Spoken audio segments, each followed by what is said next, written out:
काँग्रेसची जर तुम्ही मतदात्याची टक्केवारी पाहिली तर आज सत्ताधारी पक्षाच्या बरोबरीने काँग्रेस पक्षाला मतदानाची टक्केवारी मिळाली, ज्या लोकांना विश्वास पटतो की ही माणसं तडजोड करणारी नाहीत, तर जनता तुमच्या पाठीशी उभी राहते.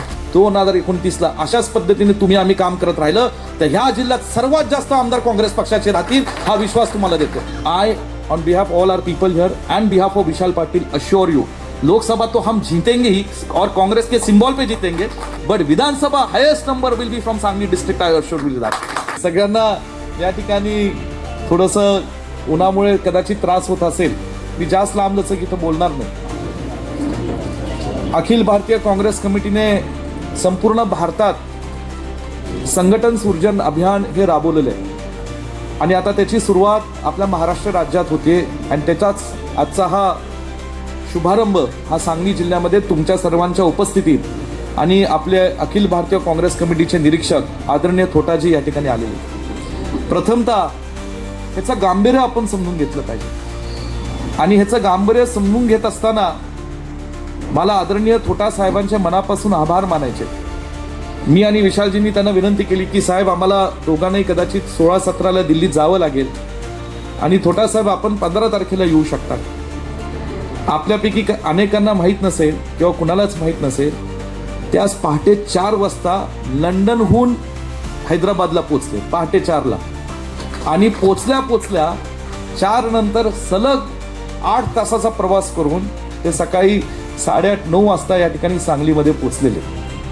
आणि म्हणून एका राज्याचे आमदार आज पक्षाने दिलेल्या आदेशानुसार आणि आमच्या विनंतीला मान देऊन, म्हणजे आम्ही त्यांना विनंती केली, विनंतीला मान देऊन आज एवढा लांबचा प्रवास करून आज ही बैठक घेत आहेत. मी प्रथमतः आपण सगळ्यांनी टाळ्या वाजून त्यांच्या मनापासून आभार मानले पाहिजेत की एवढं कदाचित त्यांना झोप सुद्धा मिळाली नसेल. Sir, in my I think I am speaking in Marathi, you must have not even slept or managed to sleep. I'm just telling them ki how much long travel you have done to reach Sangli for just to be present amongst all of us today. We are extremely thankful to you and grateful to you, sir. आणि म्हणून आपण सगळ्यांनी याचं गांभीर्य समजून घेऊया. आज माझ्या आधी राजेंद्र शेलार आप्पांनी, विक्रमदादा सावंत आणि सन्मान्य आदरणीय प्रणितीजी असतील, विशालदादा असतील, या सगळ्यांनी आपल्याला अभियानाच्या संदर्भात इथे थोडक्यात माहिती दिली.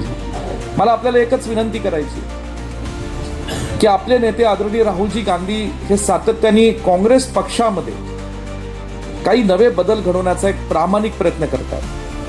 तो प्रामाणिक प्रयत्न ह्यासाठी आहे की जो काँग्रेस पक्षाचा कार्यकर्ता आहे, जो तळागाळात काम करतो आणि तो ग्रामपंचायत स्तरावर असेल, एखाद्या शहरामधल्या वॉर्डातला असेल, एखाद्या जिल्हा परिषद गटात असेल, एखाद्या तालुक्यात असेल, एखाद्या जिल्ह्यातला कार्यकर्ता असेल, या सर्व कार्यकर्त्यांना पक्षाच्या संघटनेमध्ये इथे कसं स्थान मिळेल आणि ते योग्य पद्धतीने कुठल्याही या ठिकाणी दबावाखाली न राहता, कुणाचा वशिला न चालवता, हे कार्यकर्ते जे खरं पक्षाचा झेंडा घेऊन त्या ठिकाणी त्या राज्यात, जिल्ह्यात, आपल्या शहरात, गल्लीत, बोळात, तालुक्यात, गावात काम करतात, अशा कार्यकर्त्यांची ओळख करून त्यांना पक्षाच्या प्रवाहात चांगल्या पद्धतीने संधी देऊन त्यांना या ठिकाणी आज मोटिवेट करणं, ॲक्टिव्ह करणं, या दृष्टीने हे संघटन सृजन अभियान संपूर्ण देशात त्यांनी राबवलं.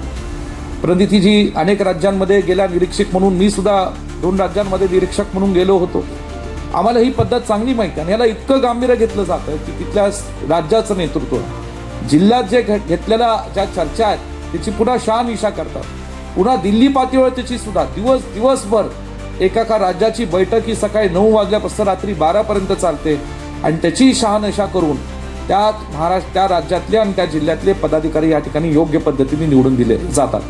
आणि मग आपल्या सर्वांना विनंती करायची, आदरणीय थोटासाहेब हे आजपासून सलग 8 दिवस सांगली शहरात आणि जिल्ह्यात मुक्कामी. ते शहरात अनेक ठिकाणी दौरे करतील, जिल्ह्यात सुद्धा अनेक तालुक्यात जातील. आता आपल्या जिल्ह्यातली राजकीय परिस्थिती काही इथं बसलेल्या कार्यकर्त्यांना चांगल्या पद्धतीने माहीत आहे. स्वर्गीय वसंतराव दादा असतील, ज्यांनी आपल्या मातीतून स्वातंत्र्य लढ्यापासून काँग्रेस पक्षाने महाराष्ट्राचं मुख्यमंत्रीपद भूषवलं. त्यानंतर अनेक नेते मंडळी होऊन गेली. काही काँग्रेसमध्ये वर्षानुवर्ष राहिली, काहींनी परिस्थितीनुसार त्यांच्या काही इतर काही कारणांमुळे काँग्रेस पक्ष सोडून दुसऱ्या ह्याच्यात पक्षामध्ये गेली.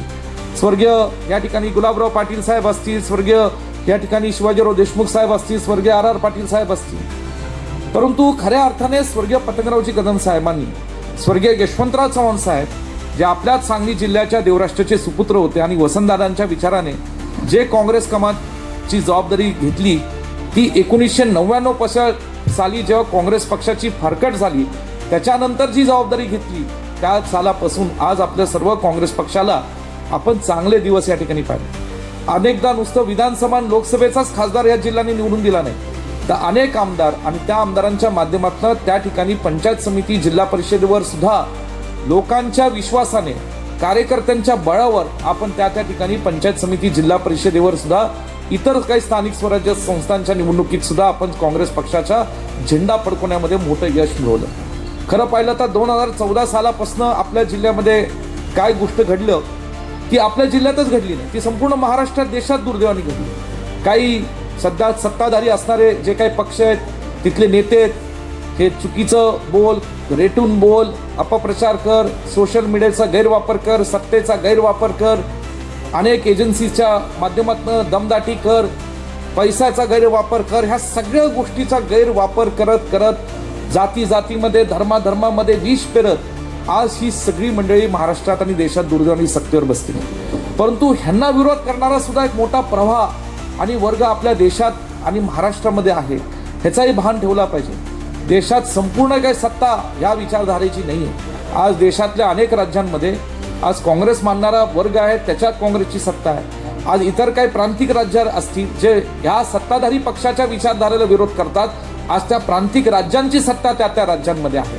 आणि म्हणून आपल्या सर्वांना सांगायचं की आज आपल्या काँग्रेसमध्ये आणि महाराष्ट्रात सांगली जिल्ह्याला जे वैभव आहे ते वैभव पुन्हा आणण्याकरता आज मी, विशालजी असेल, तुमच्या सगळ्यांच्या साथीने, तुम्ही आमच्या पाठीशी उभे आहात म्हणून आम्ही हे धाडस करू शकतो. गेल्या 5-10 वर्षामध्ये ठीक आहे, विधानसभेत लोकसभेतही आपल्याला संघर्ष करावा लागला, पण लोकसभेत आपण यश मिळवलं. विधानसभेत सुद्धा काही गोष्टी घडल्या ज्या नको घडायला हव्या होत्या, ते सांगली विधानसभेबाबतीत असतील, इतर काही ठिकाणी असतील, परंतु सदिवसा कार्यकर्ते आपले लढले. काँग्रेसची जर तुम्ही मतदानाची टक्केवारी पाहिली तर आज सत्ताधारी पक्षाच्या बरोबरीने काँग्रेस पक्षाला मतदानाची टक्केवारी मिळाली, हे आपण विसरून चालणार नाही. आणि म्हणून ज्या स्थानिक स्वराज्य संस्थांच्या निवडणुका झाल्या, नगरपालिका, जिल्हा परिषद, पंचायत समिती, या निवडणुकीमध्ये सुद्धा आम्ही जेव्हा जिल्ह्यात बैठका घ्यायचो, अनेक तालुक्यांच्या नेत्यांची, कार्यकर्त्यांची चर्चा करायचो, सुरुवातीला मला थोडी कार्यकर्त्यांमध्ये दागदूग वाटायची, भीती वाटायची की बाळासाहेब कसं लढायचं, हे पुढं बघा असं होतंय, प्रचंड त्यांना यंत्र सामुग्री येते. आता दुसरा शब्द मी वापरणार नाही, इथं पत्रकार बसले, यंत्र सामुग्री येते आणि आपण कसं लढायचं. अरे पण धाडस केलं पाहिजे. मी नेहमी म्हणतो, कधी कधी कार्यकर्त्यांना माझ्या बोलण्याचा थोडासा राग येतो की जर स्वतःवर आत्मविश्वास असेल आणि तुम्ही जर लोकांच्या सुखदुःखात सहभागी असाल, थोडं लोकांना जास्त अपेक्षा नसतात, पण नेत्यांनी किंवा कार्यकर्त्यांनी आमच्याबरोबर उभं राहावं, आमच्यामध्ये येऊन मिसळावं, उठावं, बसावं, एवढ्याच अपेक्षा असतात. आणि योग्य वेळ जे काही इलेक्शनच्या काळात असं ते जे काय करावं लागतं ते करावं, एवढं जरी केलं तरी माणसं आपल्या पाठीशी उभे राहतात. आज इथं आमच्या वर्षातही निंबाळकर आहेत, बुजरुक वहिनी आहेत, त्या वकील आहेत, मागे इथं दिलीप पाटील जी बसले, तिथं मागे काही नगरसेवक आहेत, जिल्हा परिषदचे सदस्य मी बघतोय, पंचायत समितीचे सदस्य बघतोय. या प्रत्येकाला जर तुम्ही विचारलं तुम्ही इलेक्शन कसे लढला, हो त्रास झाला असेल अनेकांना, पण इलेक्शन कसे लढला आणि कसे जिंकला हे जर विचारलं तर ते तुम्हाला सांगतील तसं रहस्य काय. रहस्य एवढंच आहे की पक्षाच्या विचाराशी निष्ठेने राहून जर आपण लोकांमध्ये दाखवलं की आम्ही काही गोष्टींची आयुष्यात तडजोड करणार नाही, जेव्हा लोकांना विश्वास पटतो की ही माणसं तडजोड करणारी नाहीत, तर जनता तुमच्या पाठीशी उभी राहते, हे आपण लक्षात ठेवलं पाहिजे. आणि आज तेच या ठिकाणी आम्ही या जिल्हा परिषद पंचायत समितीमध्ये महानगरपालिकेच्या निवडणुकीत या ठिकाणी दाखवून दिलं. अनेक लोकांच्या समोर मोठमोठी नेते उभी होती. महानगरपालिकेत आम्ही पाहिलंय, आम्ही उमेदवारी देत असताना आम्हालाही वाटलं बाबा या समोरच्या उमेदवारासमोर ही आपली उमेदवारी टिकेल का, पण ती नुसती टिकली नाही, ती उमेदवारी जिंकली सुद्धा आमची. हे मला म्हणायचंय की हे होऊ शकतं, फक्त आत्मविश्वास पाहिजे आणि विचाराशी तडजोड झाली नाही पाहिजे. आज विशालरावांनी आम्ही सुद्धा या निवडणुकीत सामोरे जाताना विचाराशी तडजोड केली नाही. आम्हालाही त्रास झाला ना, सत्ताधारी पक्षातनं झाला, सत्ताधारी लोकांकडनं झाला, आम्हालाही त्रास होतो, पण आम्ही विचाराशी तडजोड केली नाही. आणि म्हणून मला सांगायचं आहे, जिल्हा आपल्याला पुन्हा ताकदीने बांधायचा आहे. जिल्ह्यामध्ये काही तालुका थोडे कमकुवत आहेत, त्याच्या इतिहासामध्ये सारखं वारंवार बोलून उपयोग होत नाही. 1999ला काँग्रेस राष्ट्रवादीची फारकत झाली. मग 2004 पासून या जिल्ह्यामध्ये त्या त्या पक्षाला त्या त्या विधानसभेच्या जागा दिल्या.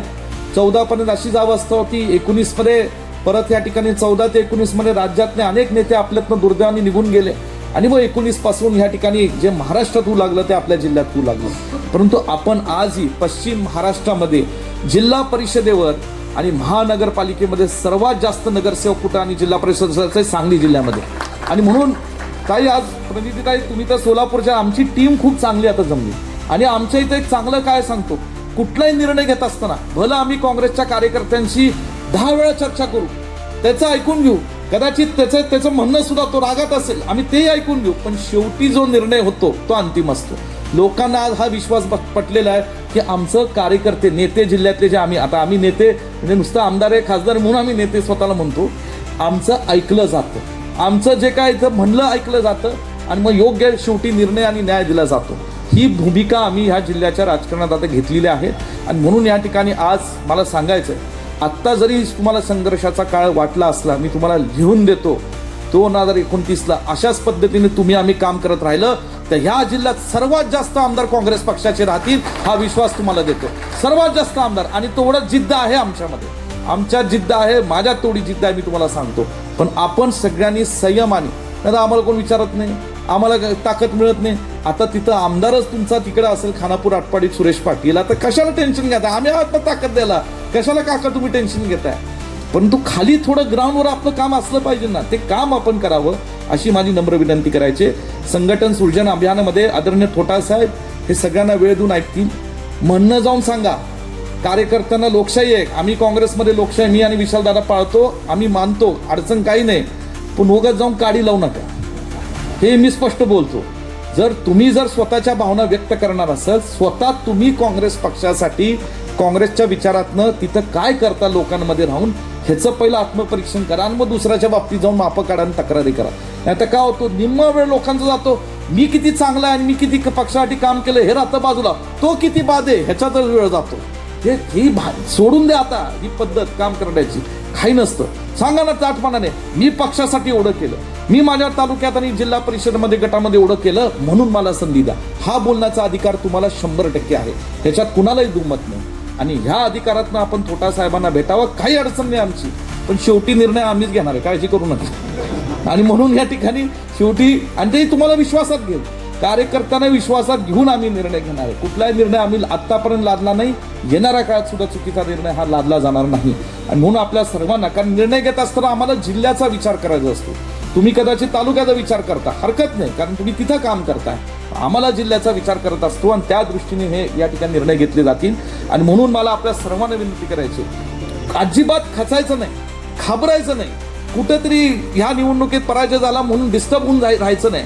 ताकदीने जोमाने आपण सगळे एक राहू. 100% मला खात्री, आज महानगरपालिकेत सुद्धा आमचे 18 नगरसेवक आहेत, पण त्या दिवशी मी पाहिलं 18 नगरसेवकांनी चुकीच्या गोष्टीला घाम काढला पुढच्या सत्ताधारी पक्षाचा, असं त्या ठिकाणी महानगरपालिकेत ह्या लोकांनी काम केलं. आज पलूसचे आमचे नगराध्यक्ष, नगरपालिकेचे नगरसेवक आलेत, सगळे इथं मंडळी आलेत, अनेक लोक आलेत, मार्केट कमिटीचे काही पदाधिकारी आलेत, सगळ्यांचं अभिनंदन मी या ठिकाणी करतो. आणि आदरणीय थोटा साहेबांना विनंती करतो, sir, the whole district, we follow a democratic system. Everybody will come and share his views, opinions with you, and then of course then one day we will have a discussion about the going forward in our district. We are extremely grateful for your time, we value your time. You are also staying away from your state, your family for 8 days and spending time in Sangli. But I'm telling you, in 2029 when assembly elections in Maharashtra will take place, I on behalf of all our people here and behalf of Vishal Patil assure you, Lok Sabha तो हम जीतेंगे ही और कांग्रेस के symbol पे जीतेंगे. Last time जैसा कुछ होएगा नहीं, अभी कोई हमारे साथ मस्ती करेगा नहीं, लास्ट टाइम के बाद तो कोई मस्ती हमारे साथ करेगा नहीं, but Vidhansabha highest number will be from Sangli district, I assure you that, and that is why we need your blessing support. Praniti ji तो जब हम उनको बुलाएंगे तब वक्त निकाल के हमारे साथ आते हैं. अरे बरं, जे आहे ते सांगायला पाहिजे, पण जरा जास्त वेळ द्या महिलांसाठी. प्रणिती ताई, आता 50% काय 33% आरक्षण येते म्हणे विधानसभेत, लोकसभेत. म्हणून आता ज्यांना पुढे राजकारणात काम करायचं असेल, घरातलं कोण इच्छुक असेल तर आपली ती तयारी हळूहळू करायचा एवढंच मला सल्ला द्यायचा, बाकी मी फार काय बोलत नाही. म्हणून आता 2-3 दिवसात काय होणार आहे ते कळेल. परंतु अपन सगळे ये पीछे बैठी हुई भी टीम सर बहुत अच्छी एक्सपीरियंस टीम है. जमादार सर है हमारे, JK बापू जे उत्तम भाऊ आहेत, उधर बाबासाहेब कोडक जी बैठे, हे सगळे आमचे अनुभवी लोक आहेत. आणि राजेंद्र आप्पा तुम्ही खूप चांगल्या पद्धतीने सांगितलं. तुम्ही अजित दरेकरजी, दीप्तीताई दरेकर साहेब नगरसेवक राहिले होते 5 वर्ष, त्यांनी चांगलं काम. दीप्तीताई तर गेले 20 वर्ष पुणे शहराचं अत्यंत खंबीर असं नेतृत्व करतायत. आप्पा आज सातारा जिल्ह्यामध्ये पक्ष संघटनेमध्ये महाराष्ट्र प्रदेशला, अशी अनुभवी माणसं संघटनेतली आणि राजकारणातली आपल्या सांगली जिल्ह्याला निरीक्षक म्हणून दिलंय. त्यांचंही कुठं निराशा होईल असं आपल्याला काही करता कामा नाही. आपण सगळे इथं जमलात, तुमचे मनापासून आभार मानतो. आणि आदरणीय फोटा साहेब आणि आदरणीय प्रणितीजींचे मी मनापासून या ठिकाणी पुन्हा स्वागत करून इथेच थांबतो. जय हिंद, जय महाराष्ट्र.